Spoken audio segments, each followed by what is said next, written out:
শুভেচ্ছা। বাংলাদেশ সাংবাদিক সংবাদে স্বাগত। শুরুতেই শুনে নিচ্ছি সংবাদ শিরোনাম। অন্তর্বর্তী সরকারের করা ওষুধ নীতি থাকছে না। বেশিরভাগ জীবন রক্ষাকারী ওষুধ কিনতে হবে কোম্পানির ইচ্ছে মাফিক দরে। জুলাইয়ের চাপে জেরবার পুলিশ হত্যা মামলা, ওএসডি চাকরিচ্যুতি সুস্থির হতে দিচ্ছে না আইন শৃঙ্খলা রক্ষাকারী বাহিনীটিকে। এবার অন্যান্য সংবাদের সঙ্গে বিস্তারিত। অন্তর্বর্তী সরকারের সময় করা অত্যাবশ্যকীয় ওষুধের তালিকা এবং ওষুধের মূল্য নির্ধারণ নীতিমালা বাতিল করা হয়েছে। সরকারের এ পদক্ষেপের কারণে অত্যাবশ্যকীয় ওষুধের তালিকা ও মূল্য নির্ধারণ পদ্ধতি ৩ দশক আগের নিয়মে ফিরেছে।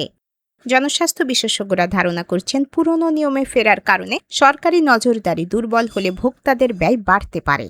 স্বাস্থ্য মন্ত্রণালয়ের তথ্য অনুযায়ী চলতি বছরের ৩ ফেব্রুয়ারি অত্যাবশ্যকীয় ওষুধের তালিকা ২.৫ গুণ করে ২৯৭টির গেজেট প্রকাশ করে অন্তর্বর্তী সরকার। ১৯৯৪ সালের তালিকা ছিল ১১৭টি ওষুধ, নতুন করে যুক্ত হয় আরও ১৮০টি। এর আগে গত ৮ জানুয়ারি উপদেষ্টা পরিষদের বৈঠকে তালিকাটি অনুমোদন দেওয়া হয়েছিল। তবে শুরু থেকেই তালিকা বড় হওয়ার বিরোধিতা করে আসছিল বাংলাদেশ ঔষধ শিল্প সমিতি। গত ৩ আগস্ট মন্ত্রিসভা অন্তর্বর্তী সরকারের সময় করা অত্যাবশ্যকীয় ওষুধের তালিকা ২০২৬ এবং ওষুধের মূল্য নির্ধারণ পদ্ধতি ২০২৬ বাতিলের সিদ্ধান্ত নেয়। অন্তর্বর্তী সরকার গত ৮ জানুয়ারি এ দুটি নীতিমালা প্রস্তুত করে। ৩ দশকের বেশি সময় পর অত্যাবশ্যকীয় ওষুধের তালিকা ও মূল্য নির্ধারণে এটি ছিল বড় ধরনের সংস্কার উদ্যোগ। জনস্বাস্থ্য বিশেষজ্ঞরা বলছেন, দেশের চিকিৎসা ব্যয়ের বড় অংশই ব্যক্তিকে বহন করতে হয়। তাই প্রয়োজনীয় ওষুধের সহজলভ্যতা ও দাম নিয়ন্ত্রণে সরকারি নীতি গুরুত্বপূর্ণ। তবে ওষুধ প্রস্তুতকারকদের দাবি, অন্তর্বর্তী সরকার যথাযথ প্রক্রিয়া অনুসরণ না করে তালিকাটি করেছিল। বাংলাদেশ ঔষধ শিল্প সমিতির কোষাধ্যক্ষ ও হেলথ কেয়ার ফার্মাসিউটিক্যালস লিমিটেডের সিইও মোহাম্মদ হালিমুজ্জামান মন্ত্রিসভার সিদ্ধান্তকে স্বাগত জানিয়েছেন। তিনি বলেন, অন্তর্বর্তী সরকার অবৈধভাবে তালিকাটি প্রস্তুত করেছিল। তবে অনেকেই মনে করেন এতে ওষুধের দাম বাড়বে, কিন্তু তাদের এই ধারণা সঠিক নয়। ওষুধের মূল্য বাড়ার সুযোগ নেই। আমরা প্রতিযোগিতামূলক বাজারে ব্যবসা করি। তিনি আরও বলেন, প্রায় ২ বছর ধরে ওষুধ শিল্পে স্থবিরতা বিরাজ করছিল। মন্ত্রিসভার এ সিদ্ধান্তে অচলাবস্থা দূর হবে এবং বাজারে স্বস্তি ফিরবে। জনস্বাস্থ্য বিশেষজ্ঞরা অন্তর্বর্তী সরকারের নেওয়া উদ্যোগ দুটিকে গুরুত্বপূর্ণ সংস্কার হিসেবে দেখছিলেন। তাদের মতে, বাংলাদেশে মানুষের চিকিৎসা ব্যয়ের বড় অংশই ব্যক্তিকে বহন করতে হয়। ফলে প্রয়োজনীয় ওষুধের সহজলভ্যতা এবং দাম নিয়ন্ত্রণে সরকারি নীতি গুরুত্বপূর্ণ। অন্তর্বর্তী সরকারের পক্ষ থেকেও বলা হয়েছিল, নতুন তালিকা ও মূল্য নির্ধারণ পদ্ধতির ফলে প্রয়োজনীয় ওষুধের প্রাপ্যতা বাড়বে, মূল্য নির্ধারণে স্বচ্ছতা তৈরি এবং ভোক্তার সুরক্ষা জোরদার হবে। খুব সম্ভবত অন্তর্বর্তী সরকারের একমাত্র এই সংস্কার উদ্যোগকেই বলা যায় জনতুষ্টিমূলক নয় এবং কার্যকর। সে সংস্কারই বাতিল করতে বলেছে সরকার। প্রিয় দর্শক, আপনার কি মনে হয় ঔষধ কোম্পানিগুলোকে ইচ্ছামতো দাম বাড়ানোর সুযোগ দেওয়া উচিত?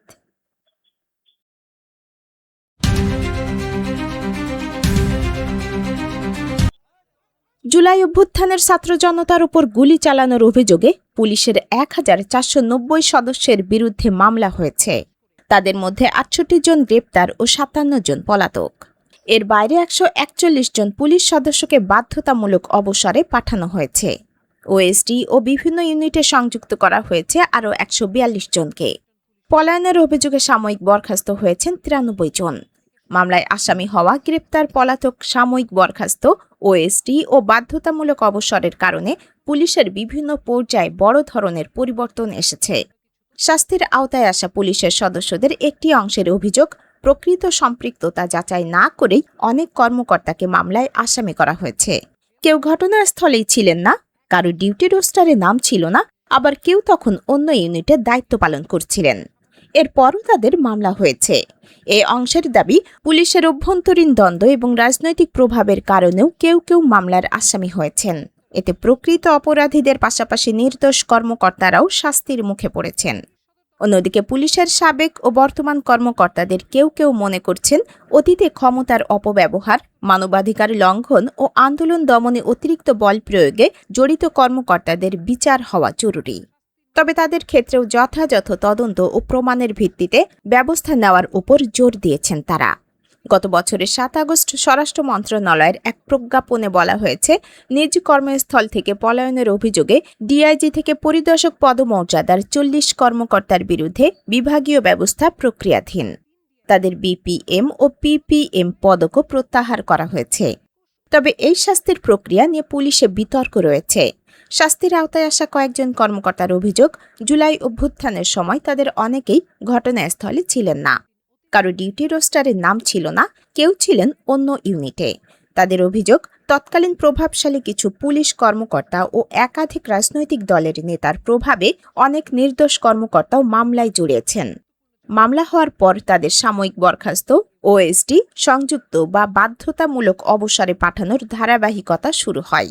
জুলাই অভ্যুত্থানের সময় ডিএমপির গোয়েন্দা বিভাগের উপকমিশনারের দায়িত্বে থাকা অতিরিক্ত ডিআইজি মশিউর রহমান সহ ৪ জন উপকমিশনার এবং সিটিটিসি ও অ্যান্টি টেরোরিজম ইউনিটের পুলিশ সুপার পদমর্যাদার ৩ কর্মকর্তার নাম ডিউটি রোস্টারে ছিল না বলে সংশ্লিষ্ট কর্মকর্তারা দাবি করেছেন।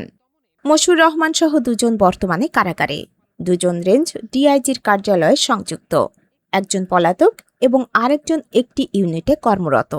বাধ্যতামূলক অবসরের তালিকায় রয়েছেন এমন কিছু কর্মকর্তার সহকর্মীদের দাবি, তাদের কেউ কেউ দীর্ঘ কর্মজীবনে জেলা পুলিশ সুপার বা পুলিশের গুরুত্বপূর্ণ পদে দায়িত্ব পালন করেননি। তাদের মধ্যে ডিআইজি কাজী জিয়া উদ্দিন, ডিআইজি আবদুল্লাহিল বাকি ও অতিরিক্ত ডিআইজি রেবেকা সুলতানার নাম উল্লেখ করেছেন সহকর্মীরা। তাদের দাবি, পেশাদার কর্মকর্তা হিসেবে পরিচিত এসব কর্মকর্তার বিরুদ্ধে জুলাই অভ্যুত্থানে সরাসরি ভূমিকার অভিযোগ নেই। প্রতিদ্বন্দ্বী কর্মকর্তাদের প্রভাব বা অভ্যন্তরীণ দ্বন্দ্বের কারণেই তারা শাস্তির মুখে হয়েছেন।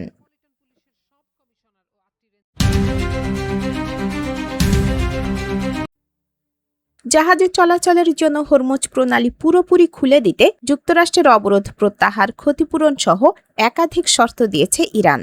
প্রণালীতে জাহাজে চলাচল নিয়ে ওমানের সঙ্গে সমঝোতা প্রায় চূড়ান্ত পর্যায়ে পৌঁছেছে বলেও জানিয়েছেন দেশটি।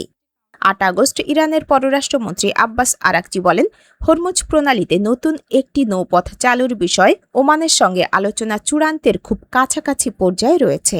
তবে এই সমঝোতা হলেই প্রণালীটি পুরোপুরি খুলে দেওয়া হবে না। এর জন্য যুক্তরাষ্ট্রকে ইরানের কিছু শর্ত মেনে নিতে হবে।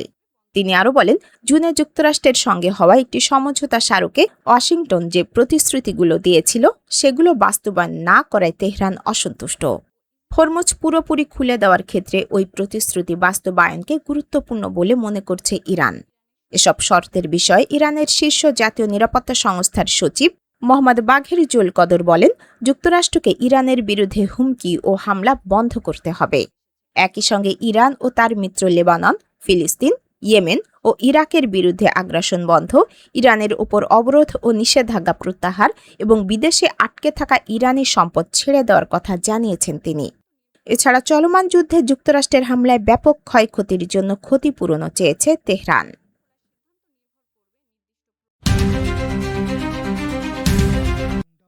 রাষ্ট্রপতি নির্বাচনের জন্য 2টি মনোনয়নপত্র সংগ্রহ করেছে ক্ষমতাসীন বাংলাদেশ জাতীয়তাবাদী দল বিএনপি। রোববার প্রধান নির্বাচন কমিশনার সিইসি ও এম নাসির উদ্দিনের কার্যালয় থেকে দলটি এই মনোনয়নপত্র সংগ্রহ করে।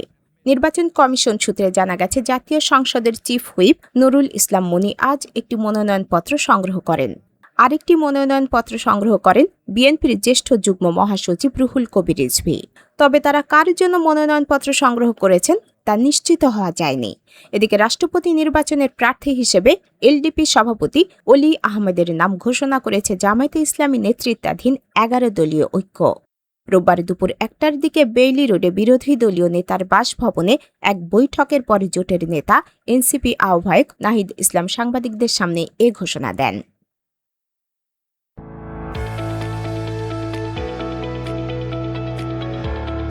এবার শুনে নিচ্ছি বাঙালিয়ানার বাণিজ্য সংবাদ। সংসারের ছোটখাটো জরুরি খরচ মেটাতে হঠাৎ টাকার প্রয়োজন হলেও অনেকের হাতে তখন পর্যাপ্ত নগদ থাকে না।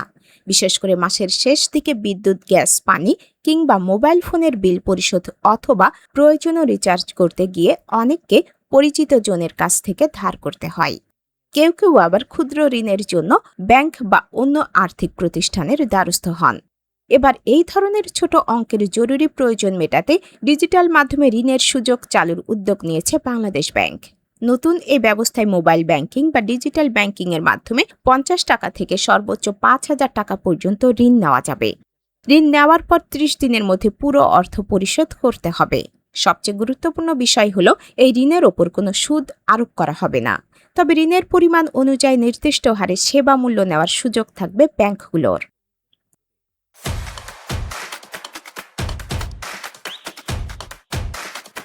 এবার শুনে নিচ্ছি বাংলায়নের ক্রীড়া সংবাদ। একসময় যাদের নাম শুনলে প্রতিপক্ষের মনে ভয় ধরে যেত, সেই ওয়েস্ট ইন্ডিজের এখন বিশ্বকাপে সরাসরি জায়গা পাওয়ার পথটা কঠিন হয়ে পড়েছে। দুইবারের বিশ্ব চ্যাম্পিয়নরা আবারও ওয়ানডে বিশ্বকাপের বাছাই পর্বে খেলার দ্বার প্রান্তে। 2027 বিশ্বকাপে সরাসরি জায়গা নিশ্চিত করতে প্রায় ব্যর্থ হওয়ায় টানা তৃতীয় বিশ্বকাপে তাদের সামনে এখন কোয়ালিফায়ারের কঠিন পরীক্ষা অপেক্ষা করছে। সাম্প্রতিক ধাক্কাটা এসেছে আফগানিস্তানের হাত ধরে। চলমান 5 ম্যাচের ওয়ানডে সিরিজের দ্বিতীয় ম্যাচে আয়ারল্যান্ডকে হারিয়ে সরাসরি বিশ্বকাপে জায়গা পাওয়ার দৌড়ে নিজেদের অবস্থান আরও শক্ত করেছে আফগানরা। অন্যদিকে ওয়েস্ট ইন্ডিজ আগে থেকেই র্যাঙ্কিংয়ের সেরা 8-এর বাইরে ছিল। আফগানিস্তানের এই জয় কার্যত তাদের সরাসরি বিশ্বকাপে জায়গা পাওয়ার সম্ভাবনাকে প্রায় শেষ করে দিয়েছে। বাংলায়না সান্ধ্যের সংবাদ শেষ হলো। ধন্যবাদ।